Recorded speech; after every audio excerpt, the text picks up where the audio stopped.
Domnule Virgiliu Pop, peste câteva clipe va avea loc lansarea cărții dumneavoastră de debut, Orizont Interior. Spuneți-ne, de când scrieți poezii? Practic, de la începutul anilor de liceu.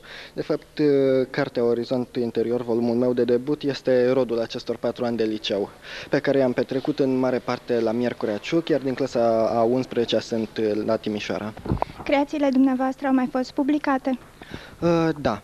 Am început în ziarul local din Miercurea Ciuc, Informația Harghitei, Actualul Adevăr al Harghitei, iar în reviste literare, revista Ateneu la Bacău și aici în Timișoara, în Orizont, în anul 1989. Mai nou, la Renașterea Bănățeană. Care este sau care sunt temele dumneavoastră preferate? Volumul meu este structurat pe mai multe capitole.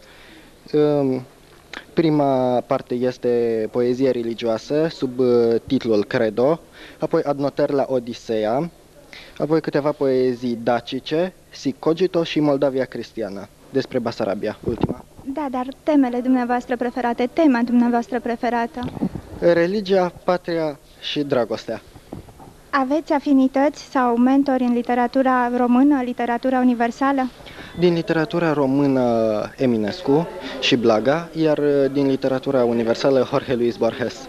Despre proiectele de viitor, ce ne puteți spune? Aveți creații în lucru? Da, actualmente lucrez la câteva eseuri și mai scriu și poezii din când în când. În finalul interviului, poate doriți să adresați un cuvânt telespectatorilor noștri. Da, le mulțumesc foarte mult și cartea mea de poezii se găsește la librăria Atrium. Vă mulțumesc! Cu multă plăcere!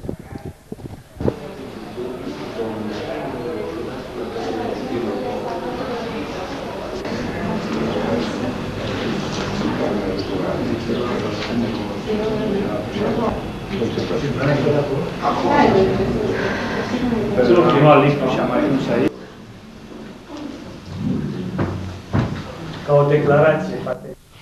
De amore. Nu știu cât este ceasul și nici nu vreau să știi. E mult prea scurtă viața ca să o împărțim în ore.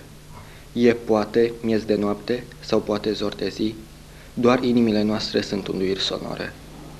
Nu e târziu, iubito. Rămâi încă un ceas. Fără de tine, viața e parcă fără viață. Nu mă lăsa noapte chemând, fără de glas, serafica-ți făptură și trupul tău de ceață. Nu știu cât este ceasul și nici nu vreau să știi. Sunt, poate, zorii zilei sau poate e miez de noapte. Departe-i despărțirea. Mai e până la zi. Mai este încă vreme să ne afundăm în șoapte.